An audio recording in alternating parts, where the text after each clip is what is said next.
पिछले क्लास में आप हेडिंग डाले हैं परमाणु के मौलिक कण, यही है ना? लिखिए तो।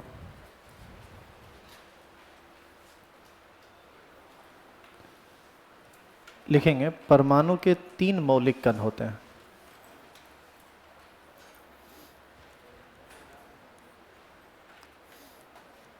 परमाणु के 3 मौलिक कण होते हैं।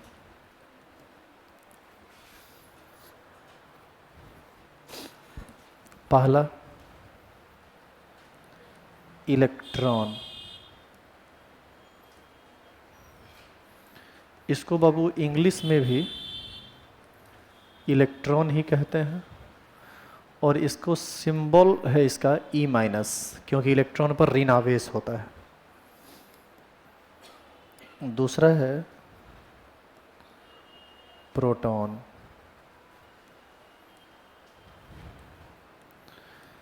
इसको इंडिकेट करते हैं P+ से। और तीसरा है न्यूट्रॉन,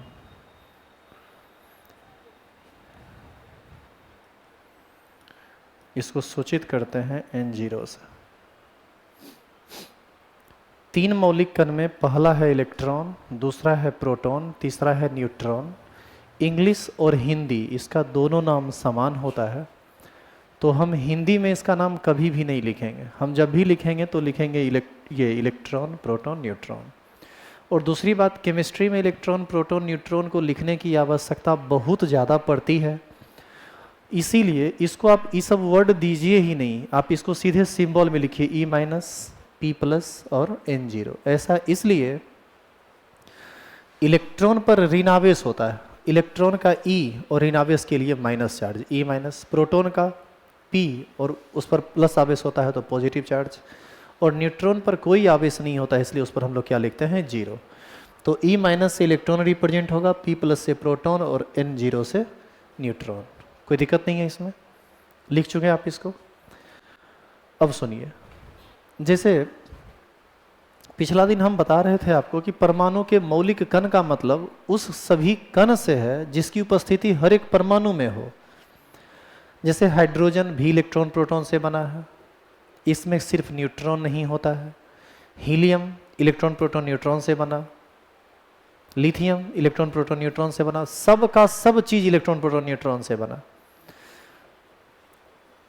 अब बताइए कि दूध, चावल, चीनी से बना हुआ हर चीज तो खीरे होगा, हाँ या ना? लेकिन यहाँ पर इलेक्ट्रॉन प्रोटॉन न्यूट्रॉन से बना हुआ हर चीज, कोई हाइड्रोजन कहलाता है, कोई हीलियम कहलाता है, कोई लिथियम कहलाता है, तो जरूर इसके पीछे कुछ ना कुछ कारण होगा। तो उस चीज को हम समझते हैं। देखो, हम थोड़ा सा यहां पर समझेंगे स्ट्रक्चर ऑफ एटम को। हालांकि ये तो आपका दूसरा चैप्टर है और काफी डिटेल में हिंदी में लिख देते हैं। परमाणु की संरचना। सबसे पहली बात कि परमाणु का जो आकृति होता है वह गोलाकार होता है, गोल होता है वह, और किसी भी परमाणु के बिल्कुल बीचों बीच नाभिक होता है, और नाभिक के चारों ओर पहला कक्षा, दूसरा कक्षा, तीसरा कक्षा, अलग अलग परमाणु में अलग अलग संख्या में कक्षा होता है। तो आप ये बताइए, जैसे घर को आप बनाते हैं तो घर को बनाने के लिए कई चीज़ों की आवश्यकता होती है, ईंट, छड़, सीमेंट, गिट्टी, बालू। तो ऐसा तो नहीं है कि कहीं पर किसी चीज़ को लगा देते हैं, जैसे फर्श में छड़ को लगा दिए, छत में ईंटा को लगा दिए, ऐसा तो नहीं करते हैं। हर एक चीज़ का प्रॉपर जगह होता है लगाने का। तो उसी तरह से हर एक परमाणु बनता इलेक्ट्रॉन, प्रोटॉन, न्यूट्रॉन से ही है, लेकिन परमाणु के अंदर इलेक्ट्रॉन, प्रोटॉन और न्यूट्रॉन की अपनी एक विशेष स्थिति है। वो कहाँ पर रहता है ये आपको जानना चाहिए, आप पहले से भी थोड़ा बहुत जानते होंगे। तो सबसे पहले बताइए कि परमाणु के बिल्कुल बीचों बीच ये जो पार्ट है, इसी को हम लोग क्या बोलते हैं? क्या बोलते हैं बोलिए? नाभिक। इंग्लिश में क्या बोलते हैं? इंग्लिश में इसको बोला जाता है न्यूक्लियस।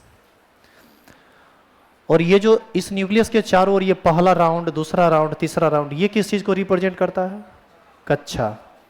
ये हो गया, या ये हो गया, या ये हो गया, ये सब क्या है? कक्षा। कक्षा को इंग्लिश में क्या बोलते हैं? इन्हों ऑर्बिट, या इंग्लिश में इसी को हम बोलते हैं सेल। ऑर्बिट कहते हैं या सेल कहते हैं। अब जानिए, नाभिक में दो चीज रहता है। जैसे किसी भी परमाणु का निर्माण किस किस चीज से होता है? इलेक्ट्रॉन से, प्रोटॉन से और न्यूट्रॉन से। तो परमाणु के नाभिक में दो चीज रहता है, एक रहता है प्रोटॉन और दूसरा कौन रहता है? न्यूट्रॉन। इसका मतलब तीन गो चीज है परमाणु में, इलेक्ट्रॉन, प्रोटॉन, न्यूट्रॉन। उसमें दो गो चीज तो नाभिक में रहता है। कौन कौन? प्रोटॉन और न्यूट्रॉन।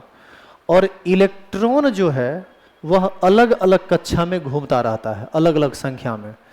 पहला कक्षा में 2 इलेक्ट्रॉन अधिकतम रह सकता है, दूसरा कक्षा में 8 रह सकता है। ये सब थोड़ा बहुत आप पढ़े होंगे 9th-10th में, उसको हम डिटेल में आपको आगे ढंग से बताएंगे कि क्यों इतना ही रहता है, इसके पीछे का रीजन क्या है, वो सब थोड़ी बाद की बात है।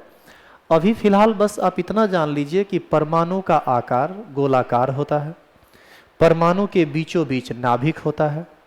किसी भी परमाणु का निर्माण 3 चीज से होता है, इलेक्ट्रॉन, प्रोटॉन और न्यूट्रॉन से।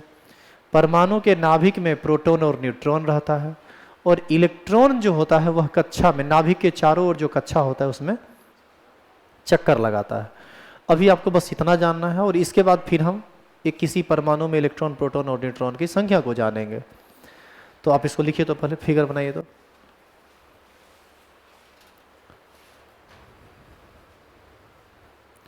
अच्छा, इसमें अभी कितना कक्षा हम दिखाए हैं इस परमाणु में?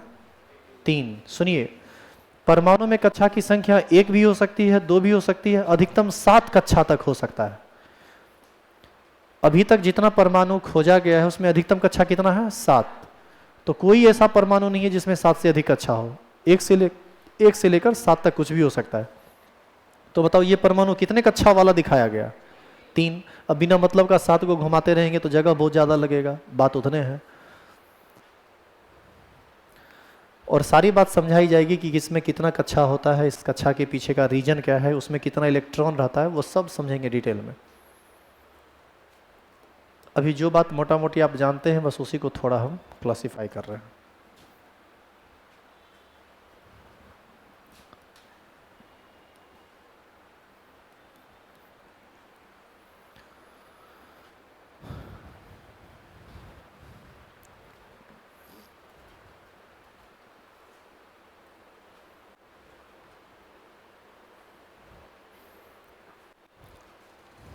तो जिस तरह से किसी घर को बनाने के लिए सभी सामान एक व्यवस्थित जगह पर होता है, उसी प्रकार परमाणु में भी इलेक्ट्रॉन, प्रोटॉन, न्यूट्रॉन अपने एक निश्चित स्थान पर होता है।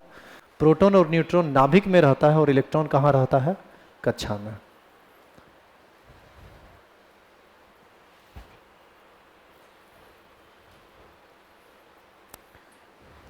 लिखा हुआ हो गया?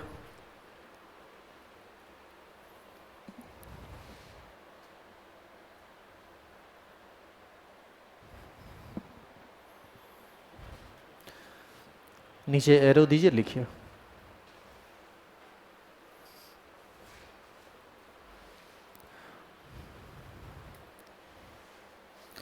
किसी भी परमाणु के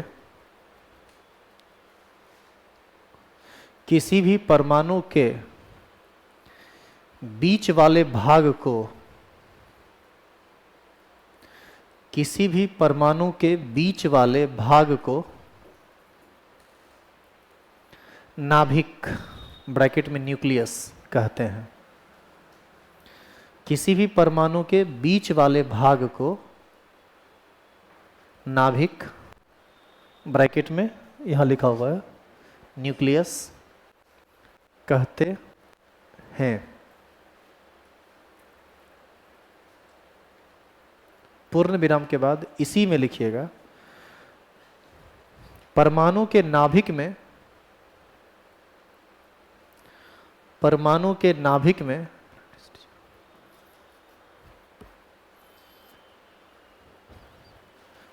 प्रोटॉन तथा न्यूट्रॉन रहता है। अब इधर देखिए, प्रोटॉन न्यूट्रॉन को डिटेल में लिखने की जरूरत नहीं है। कैसे लिखेंगे? ऐसे ऐसे इधर इधर देखो, प्रोटॉन तथा न्यूट्रॉन रहता है।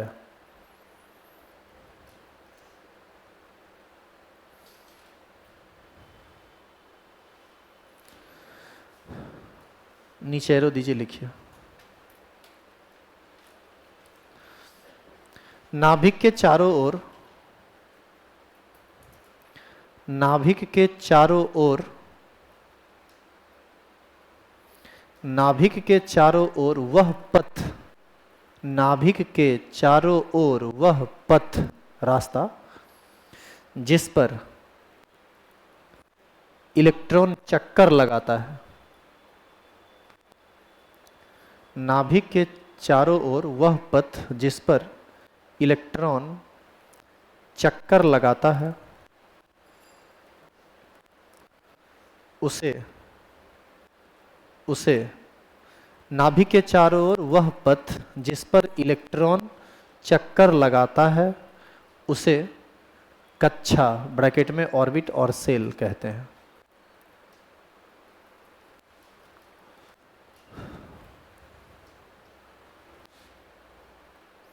तो इसका तो मतलब यही हुआ ना कि इलेक्ट्रॉन कक्षा में रहता है और प्रोटॉन तथा न्यूट्रॉन नाभिक में रहता है। कोई दिक्कत तो नहीं है? स्टार लगाइए, हेडिंग डालिए।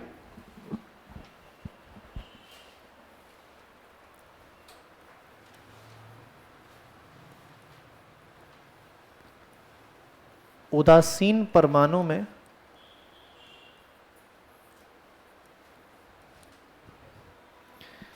इलेक्ट्रॉन, प्रोटॉन तथा न्यूट्रॉन की संख्या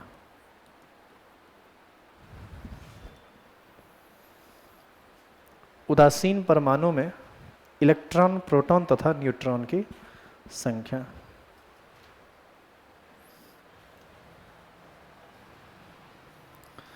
सबसे पहला एक बात आप जानिए, उदासीन परमाणु में इलेक्ट्रॉन तथा प्रोटॉन की संख्या हमेशा समान होती है। जितना इलेक्ट्रॉन उतना ही प्रोटॉन। तो लिखो तो नीचे में लिखेंगे, उदासीन परमाणु में, उदासीन परमाणु में इलेक्ट्रॉन तथा प्रोटॉन की संख्या समान होता है।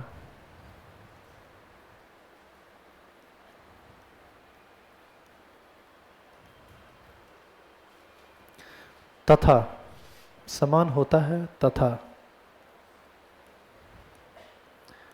इसकी संख्या, किसकी? इलेक्ट्रॉन तथा प्रोटॉन की। तथा इसकी संख्या उस परमाणु के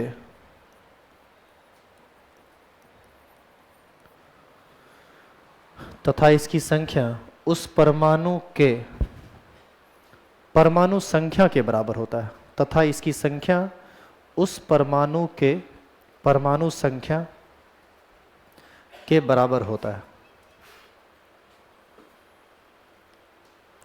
तथा इसकी संख्या उस परमाणु के परमाणु संख्या के बराबर होता है। अतः तो नहीं, देखो तो इधर, अतः हम लिख सकते हैं इलेक्ट्रॉन की संख्या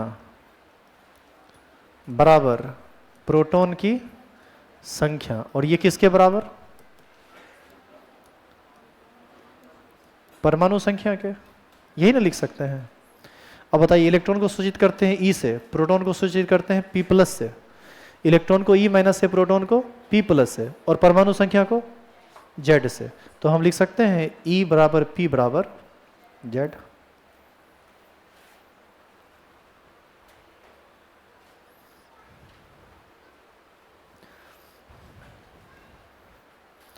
दूसरा बात,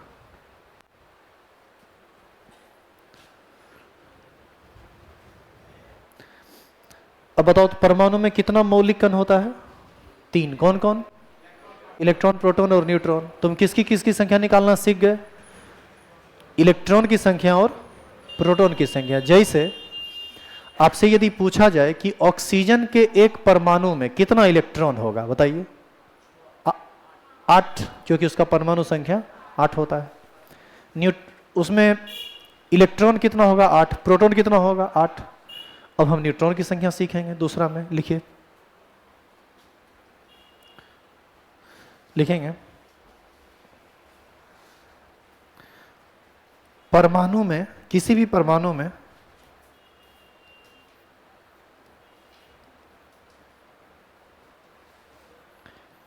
परमाणु में न्यूट्रॉन की संख्या, किसी भी परमाणु में न्यूट्रॉन की संख्या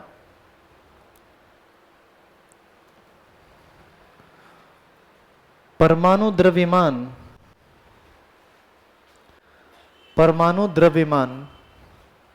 तथा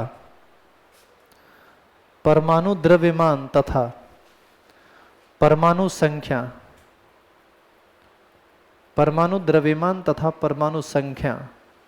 के अंतर के बराबर होता है। परमाणु द्रव्यमान तथा परमाणु संख्या के अंतर के बराबर होता है। एक बार फिर से रिपीट कर रहे हैं, किसी भी परमाणु में न्यूट्रॉन की संख्या परमाणु द्रव्यमान तथा परमाणु संख्या के अंतर के बराबर होता है। इधर देखिए, तो यहां से हम लिख सकते हैं न्यूट्रॉन की संख्या बराबर, बोलो किसको किस में घटाएंगे? परमाणु द्रव्यमान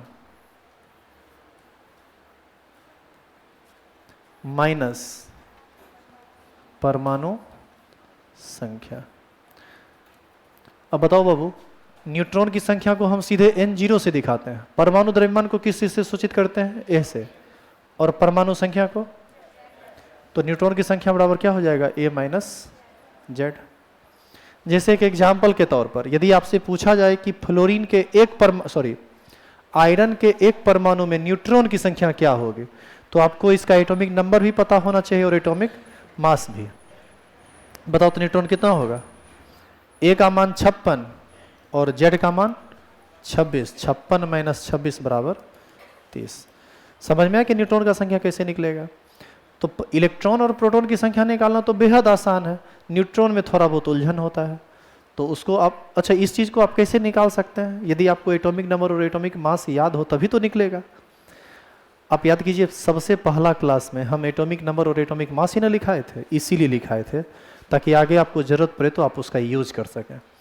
उम्मीद है कुछ एटॉमिक नंबर एटॉमिक मास आप याद किए होंगे, नहीं भी याद किए हैं तो कॉपी में लिखा जरूर होगा।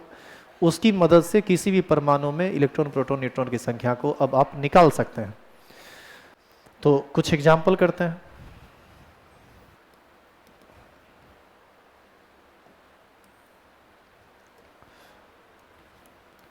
लिखिए, निम्न परमाणु में,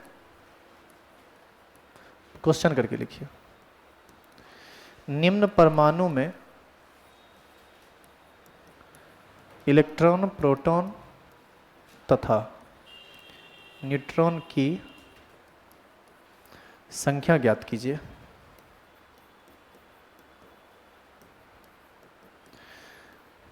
सबसे पहला Fe में, दूसरा ऑक्सीजन में, तीसरा मैग्नीज में, चौथा क्लोरीन में,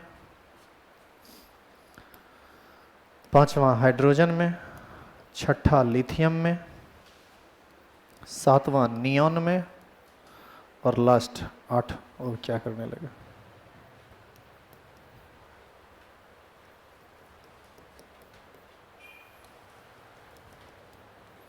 और 8वां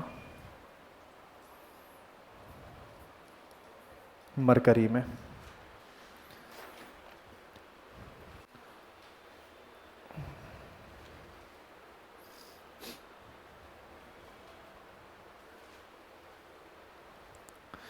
क्या इसको आप निकाल सकते हैं? चलिए एक काम हम करते हैं, इसी के आधार पर आप बाकी को कीजिएगा। सबसे पहले आप ये बताइए कि आपको कल कुछ डायरेक्शन दिया गया था जो नए लोग थे, क्या आप पीछे वाला वीडियो लेक्चर सब देख लिए हैं? या नहीं? देखे कि नहीं? देखना बनता है, नहीं देखेंगे तो आप कमजोर होंगे, इससे मेरा कुछ नहीं बिगड़ेगा। समझ में नहीं आएगी बात फिर। तो आपका कॉपी एकदम अप टू डेट रहना बहुत ज़रूरी है। और यदि आपका कॉपी नहीं बना है तो हम आपको कॉपी प्रोवाइड कर देंगे। हम अभी जितना चीज़ पढ़ा रहे हैं इस सब का हम खुद नोट बना रहे हैं, और नोट इसलिए बना रहे हैं क्योंकि इसका पूरा प्रिंटिंग होगा, असाइनमेंट का असाइनमेंट बनेगा। तो जो आपको पढ़ाते हैं उसी को फिर हम लिखते हैं, उसका फ़ोटो खींच के ले जाते हैं, फिर हम लिखते हैं, उसको अपडेट करते हैं, अब फिर उसको प्रिंटिंग में डालते हैं। तो यदि आप नहीं लिखे होंगे तो कोई बात नहीं, हम आपको दे देंगे लिखा हुआ।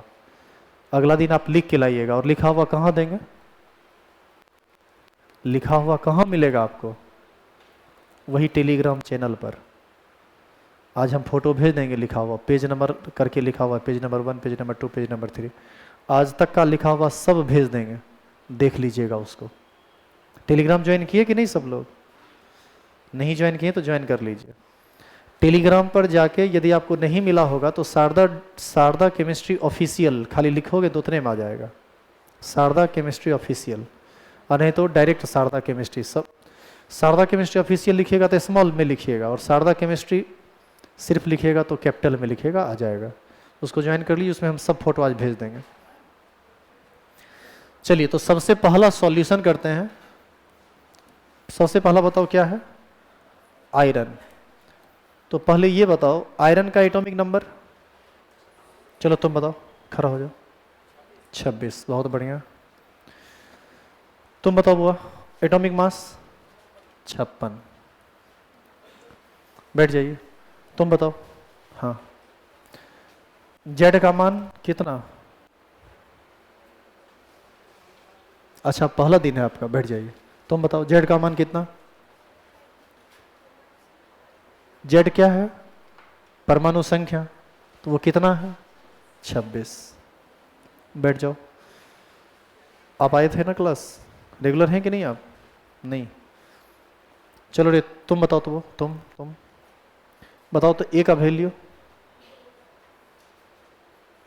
ए क्या है? परमाणु द्रव्यमान। नहीं, अभी तुरंत ना आप लिखे थे। परमाणु द्रव्यमान कितना? 56। तो बताओ, ए का मान पता है, जेड का मान पता है, ये दो मान यदि पता है तो इलेक्ट्रॉन, प्रोटॉन, न्यूट्रॉन का मान नहीं निकल जाएगा? कैसे निकलेगा? बोलो बोलो। इलेक्ट्रॉन की संख्या कितनी है? इलेक्ट्रॉन की संख्या बराबर आपको क्या बताया गया था? प्रोटॉन की संख्या बराबर जेड। जेड कितना है? 26। तो इलेक्ट्रॉन की संख्या भी 26, प्रोटॉन की संख्या भी 26। तो डायरेक्ट हम लिख देते हैं इलेक्ट्रॉन 26, प्रोटॉन 26, न्यूट्रॉन की संख्या अभी तुरंत बताए थे बोर्ड पर, क्या था बोलो? ए माइनस जेड। ए कितना है? 56 माइनस 26 कितना होगा? 30। बताइए, यही ना आपसे पूछा गया। क्या बाकी के एलिमेंट के लिए आप ये काम कर सकते हैं घर पर खुद से? बैठ जाइए, इसको बनाइए।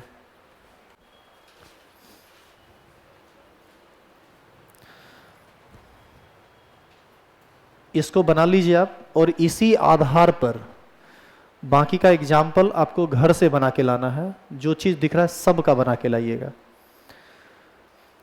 इसमें बस 2 गो और हम आपको अभी कह रहे हैं बनाने के लिए। एगो बना लो तो हाइड्रोजन का, जिस नंबर में भी है हाइड्रोजन बना लो। तो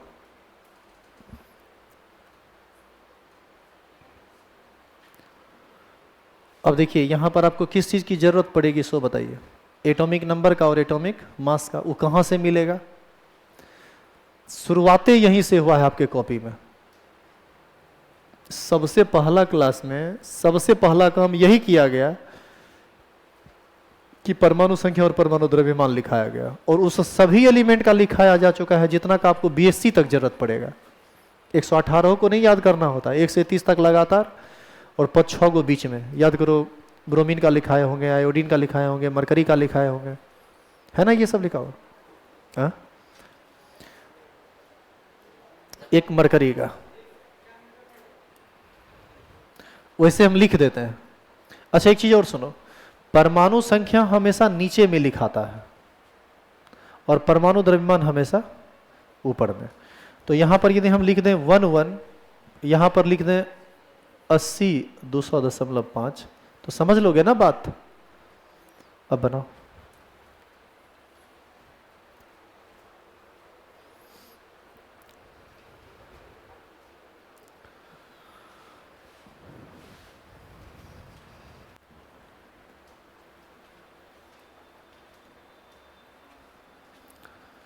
बताइए जेड का मान 1, ए का मान कितना 1, तो इलेक्ट्रॉन का भी मान 1 हो जाएगा, प्रोटॉन का भी मान 1 हो जाएगा, और न्यूट्रॉन का मान 0, 1 - 1 बराबर 0।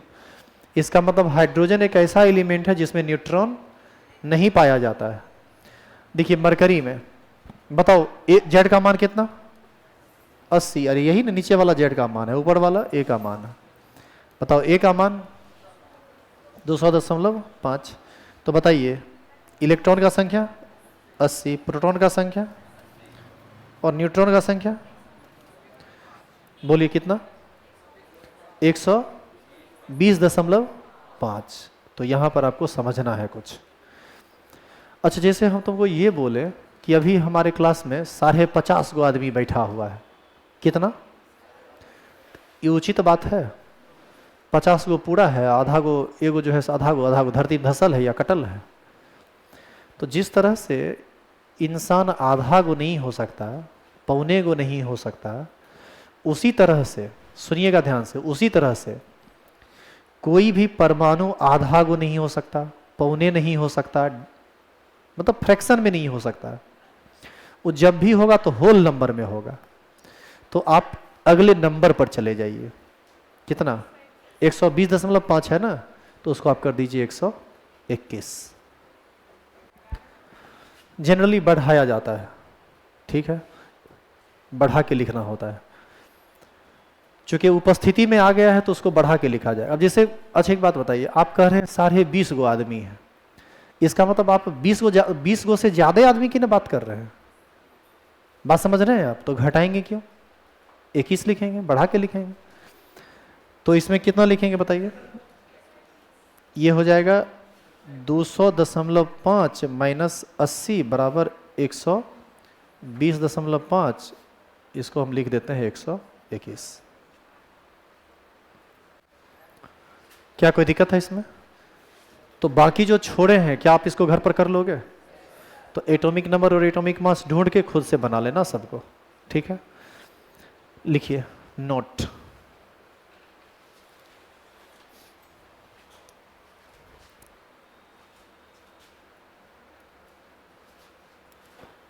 और इसी कॉपी में बना लीजिएगा, यदि हो सके तो कुछ जगह छोड़ दीजिए। क्या गो दिए हैं बनाने के लिए रे? कितना 8 गो दिए हैं ना, तो 3 गो तो बन ही गया, बचा 5 गो। तो 3 गो में जितना जगह छोड़े हो उससे थोड़ा ज़्यादा जगह छोड़ दो। और हमको नहीं लगता है कि तुम इसमें कैलकुलेशन गलत करोगे, फंसोगे। क्या लगता है कि फंसोगे? यदि तुमको एटॉमिक नंबर और एटॉमिक मास नहीं पता, किसी को भी यदि नहीं पता, तो हम टेलीग्राम पर फोटो भेजेंगे तो वहाँ से मिल जाएगा। और नहीं तो अभी ही अगल बगल से लिख लो जिसके पास लिखा हुआ है, खास करके उसका एटॉमिक नंबर एटॉमिक मास जरूर लिख लो जो क्वेश्चन तुमको हम बनाने दिए। सब लिख लोगे तो और अच्छा, धीरे धीरे उसको याद करना है। लिखिए नोट। लिखेंगे हाइड्रोजन एक ऐसा परमाणु होता है, नीचे नोट में लिखेंगे हाइड्रोजन एक ऐसा परमाणु होता है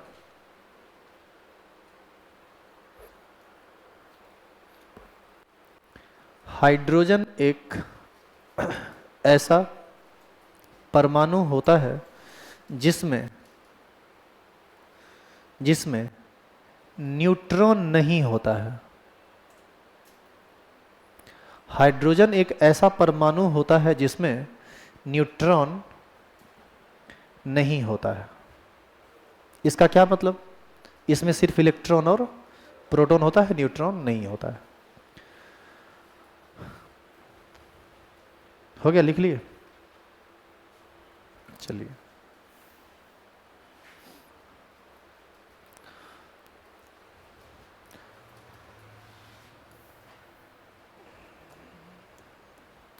अब एक हेडिंग आप डालेंगे, फॉर्मेशन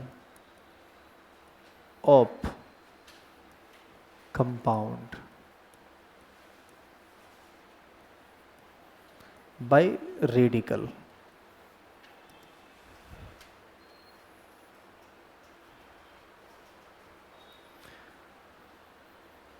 मूलक के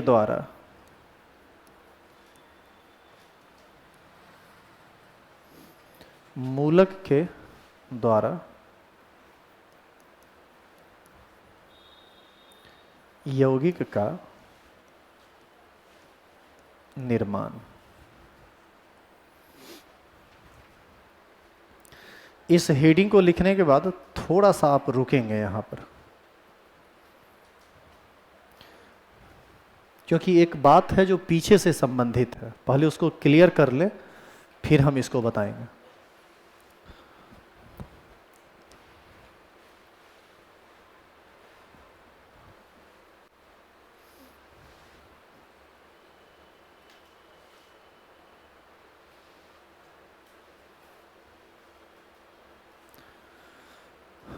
शुरू करें बताना। देखिए इधर,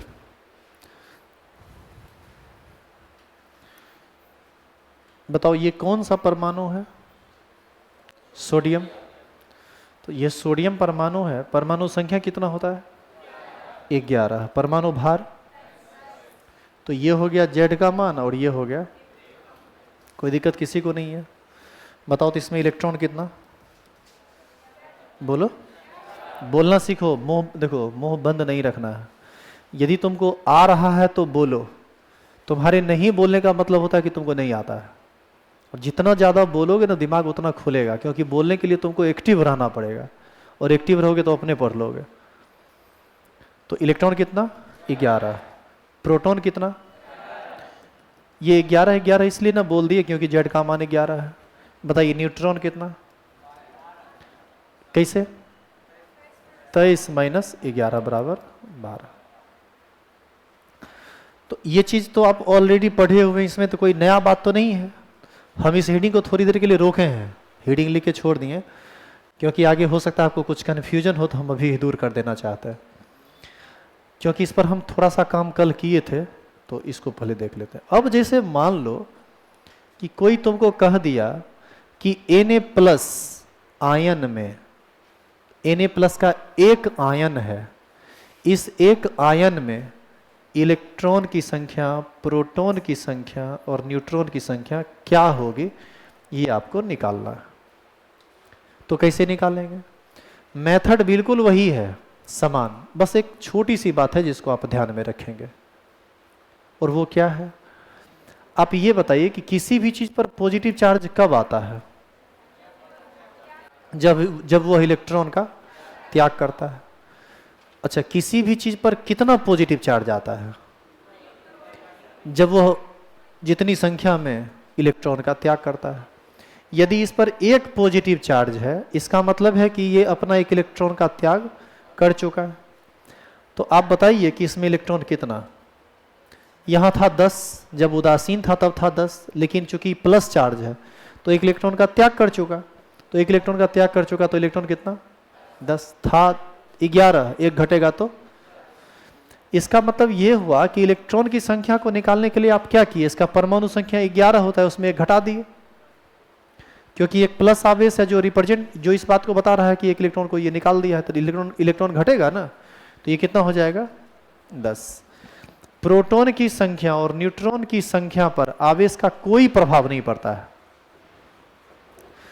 किसी भी चीज पर पॉजिटिव चार्ज है, किसी भी चीज पर निगेटिव चार्ज है, तो चार्ज के लिए जिम्मेदार कौन होता है?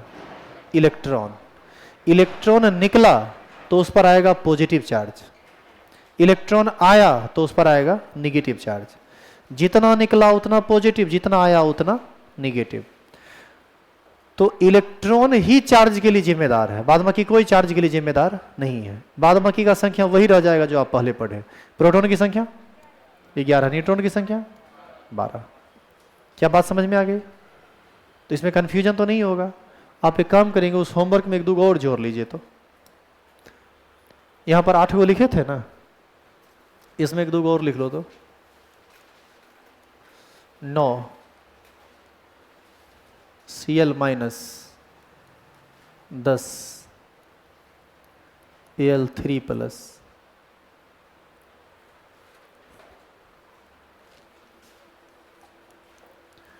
11 Ca plus plus 12 N3 minus, उसी में जगह होगा, देखो ना आगे दाएं बाएं कहीं एडजस्ट कर दो। तो तुमको ये समझ में आया कि कैसे करोगे। एक और एग्जांपल हम इस पर कर लेते हैं, बस लास्ट करके इसको फिर आगे टॉपिक को बढ़ा देंगे। हालांकि इसको बता के ही आगे बढ़ना चाहिए था, हेडिंग डालना चाहिए था। हमको लगा कि आप लोग इसको कर लीजिएगा, इसीलिए हम थोड़ा उसको छोड़ दिए। बाद में लगा कि हो सकता है फंस जाए। कल नहीं बताए थे क्या इसके बारे में? अरे कल नहीं बताए थे, इलेक्ट्रॉन निकलने से पॉजिटिव चार्ज आता है और इलेक्ट्रॉन आने से निगेटिव चार्ज आता है। जैसे F माइनस, अब इसमें कोई आपको कहे कि तुम इलेक्ट्रॉन निकालो, प्रोटॉन निकालो, न्यूट्रॉन निकालो, तो तुमको यदि ये क्वेश्चन दे ना, तो तुम F माइनस का नहीं, सीधे F का निकालो। बताओ F में इलेक्ट्रॉन कितना? परमाणु संख्या 9, तो इलेक्ट्रॉन 9। प्रोटॉन कितना? 9। न्यूट्रॉन कितना? 19 माइनस 9, परमाणु भार होता है 19, अब परमाणु संख्या होता है 9, कितना हो जाएगा? 10। तो ये उदासीन फ्लोरीन में इलेक्ट्रॉन प्रोटॉन न्यूट्रॉन इतना आएगा, लेकिन क्वेश्चन में उदासीन तो नहीं दिया। क्वेश्चन में क्या दिया? ऋण आवेशित फ्लोरीन, मतलब एक ऋण आवेश है। तो आप ही बताइए कि ऋण आवेश का क्या मतलब? ये एक अतिरिक्त इलेक्ट्रॉन ग्रहण किया होगा। तो जो उदासीन में था वो तो है ही, साथ साथ एक और आ गया, तो ये कितना हो जाएगा? 10। यानी F माइनस में इलेक्ट्रॉन की संख्या 10, प्रोटॉन की संख्या 9, न्यूट्रॉन की संख्या। तो यदि आवेश माइनस रहे तो इसमें इलेक्ट्रॉन में जोड़ना होगा, और आवेश में यदि प्लस रहे तो इलेक्ट्रॉन में घटाना होगा। कितना? जितना आवेश रहे। जैसे ऑक्सीजन 2 माइनस, बताओ तो इलेक्ट्रॉन कितना?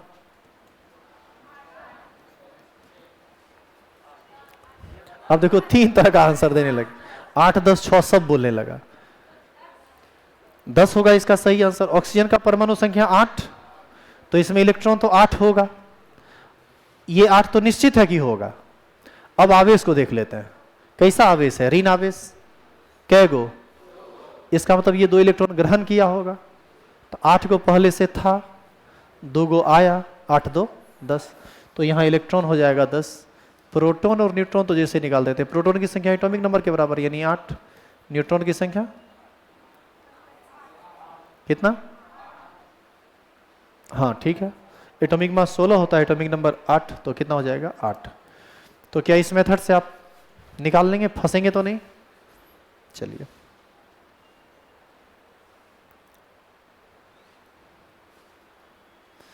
यहां पर एक और चीज कुछ आ रहा था दिमाग में बताने के लिए।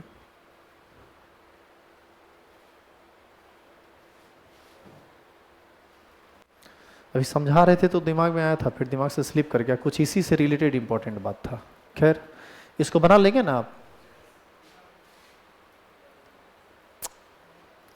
कुछ बढ़िया चीज था जो हमारे दिमाग से निकल गया है, बेसिक में ही आता है।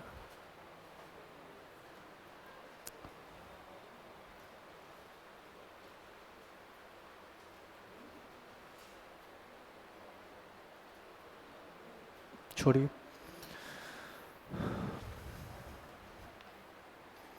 तो वो सब क्वेश्चन बन जाएगा।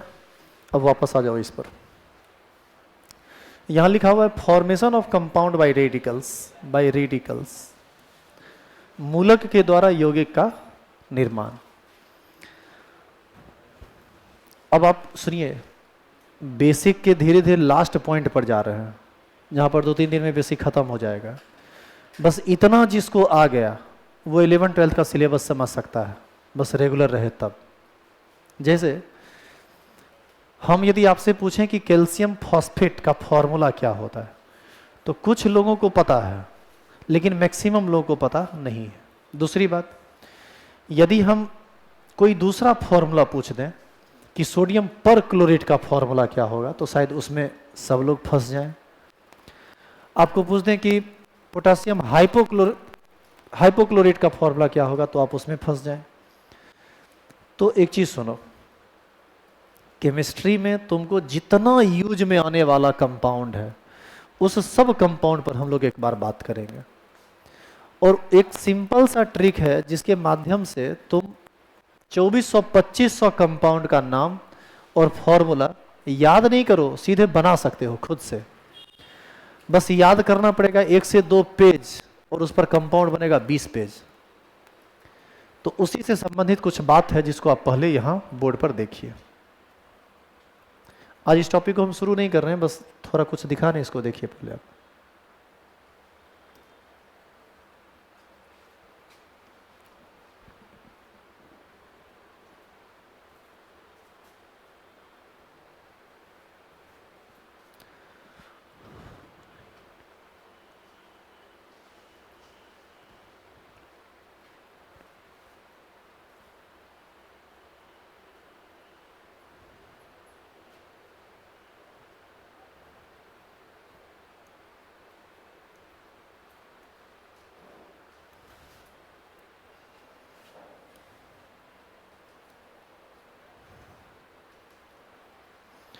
देखिए ये सब वही बेसिक बात है ना जो आपको पढ़ाए थे, तत्व यौगिक तथा मूलक।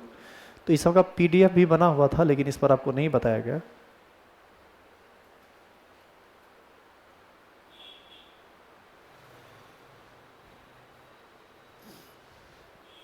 चलो इधर देखो, देखिए यहां पर एक टेबल है। टेबल में है बेसिक और electropositive radical with fix valency. जैसे पोटासियम सिंबल होता है के, वैलेंसी होता है 1, और क्या लिखा हुआ है इलेक्ट्रोपॉजिटिव। इसका मतलब ये सारा का सारा वैलेंसी कैसा है, पॉजिटिव। मतलब इसमें कोई निगेटिव वाला है ही नहीं, सब पॉजिटिव वाला है। जैसे सोडियम का सिंबल Na, वैलेंसी 1, पोटासियम का K, वैलेंसी 1, रुबिडियम का R भी वैलेंसी 1, सीजियम का, ये सब लिखा हुआ है। ये एक टेबल हुआ। एक दूसरा टेबल देखिए, बेसिक और electropositive radical with variable valency. Fix valency का मतलब ये हुआ कि जिसकी संयोजकता निश्चित हो, और वेरिएबल वैलेंसी का मतलब हुआ जिसकी संयोजकता निश्चित नहीं हो। जैसे आप सुने होंगे ferrous chloride, ferric chloride. Iron का वैलेंसी +2 भी होता है और आयरन का वैलेंसी +3 भी होता है। तो सुनिए, +2 जब आयरन का वैलेंसी होता है तो नाम अलग होता है, और +3 जब वैलेंसी होता है तो नाम अलग होता है। +2 में हम आयरन को फेरस बोलते हैं और +3 में आयरन को हम फेरिक बोलते हैं। तो वेरिएबल वैलेंसी शो करने वाला भी 4-5 एलिमेंट है, जैसे iron ferrous ferric, copper cuprous cupric, mercury mercurous mercuric, SN tin, stannous stannic, Mn manganese, manganous manganic, Pb lead, plumbous plumbic, ये सब नाम है। और आप एक चीज गौर कीजिए कि Pb को हम प्लम्बस कब बोलते हैं, जब उसकी वैलेंसी +2 हो, और Pb को हम प्लम्बिक कब बोलते हैं, जब उसकी वैलेंसी +4 हो। तो एक ये टेबल। अब बताइए, अभी तक आप 2 टेबल देखे हैं, दोनों में पॉजिटिव वैलेंसी वाला ही ना चीज है। अब आप देखिए तीसरा टेबल, क्या लिखा हुआ है हेडिंग, एसिड और इलेक्ट्रोनेगेटिव रेडिकल, मतलब ये ऋणात्मक मूलक है। क्लोराइड बोलते हैं Cl को जब Cl पर चार्ज कैसा हो, -1। फ्लोराइड बोलते हैं F को जब फ्लोरीन पर चार्ज कैसा हो, -1, क्योंकि ये सब कैसा वैलेंसी है, ऋणात्मक। आप देखिए इसमें आगे बढ़ेंगे ना तो ये लंबा चौड़ा टेबल है, यहां तक आता है। तो कुल मिला के आप देखेंगे 30-40 गो होगा पॉजिटिव वाला और 30-40 गो होगा निगेटिव वाला। अब इस कंपाउंड को बनाने का क्या तरीका होता है उसको समझिए। जैसे आपसे पूछा जाए कि बाबू पोटासियम सल्फेट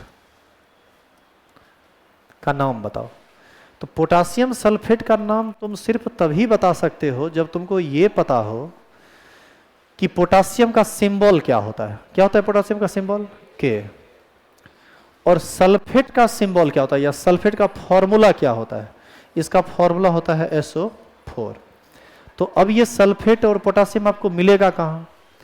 तो किसी भी रेडिकल से बनने वाले कंपाउंड में पॉजिटिव पार्ट पहले रहता है और नेगेटिव पार्ट बाद में। तो पोटासियम आप उस टेबल में ढूंढिए कहाँ है, तो पॉजिटिव रेडिकल वाला 2 गो है। आप देखिए पोटासियम आपको दिख जाएगा, देखो पोटासियम है यहाँ, पोटासियम का सिंबल के वैलेंसी कितना 1। तो आपको क्या करना है कि इसके सर पर ठीक ऊपर पर 1 लिख देते हैं, प्लस माइनस नहीं लिखना है, सीधे क्या लिख दिए 1। अब आप सल्फेट को ढूंढिए, सल्फेट किस में मिलेगा, पॉजिटिव वाले में या निगेटिव वाले में? निगेटिव वाले में। तो निगेटिव वाले में आप सल्फेट को ढूंढिए, ये निगेटिव वाला टेबल चला, इसमें तुमको देखो सल्फेट कहीं मिलेगा, देखो सल्फेट है, क्या फॉर्मूला होता है SO4, वैलेंसी कितना 2, माइनस में या प्लस में? माइनस में, ये सब निगेटिव वाला है। तो हम इसको क्या करेंगे, यहाँ पर लिख देंगे इसके ऊपर पर 2। ये बाद में लिखा हुआ है तो ये अपने आप में अंडरस्टूड है कि ये माइनस है और ये प्लस है, उसको देने की कोई ज़रूरत नहीं है। अब जब इसका फॉर्मूला बनाते हैं तो कुछ नहीं करना है, इसके 2 को लिखना है यहाँ और इसके 1 को लिखना है यहाँ। 1 को लिखें या ना लिखें फर्क नहीं पड़ता है। तो बताइए फॉर्मूला क्या बनेगा, K2SO4, यानी पोटासियम सल्फेट का फॉर्मूला हुआ K2SO4। तो आपको ऐसा नहीं लगता है कि इस स्थिति में ये सभी रेडिकल का नाम तुमको लिखना पड़ेगा, और लिखना ही नहीं पड़ेगा बल्कि उसको याद भी करना पड़ेगा ताकि आप किसी भी फॉर्मूला को आसानी से कर सकें। तो कल हम इसी से संबंधित क्लास लेंगे, ठीक है। आज टेलीग्राम पर हम सारा चीज़ भेज देते हैं, आप उसको उतार के आइएगा, देख के आइएगा, समझ के आइएगा। यूट्यूब पर सारा वीडियो जा ही रहा है, और जो होमवर्क दिए उसको भी बना के लाना है।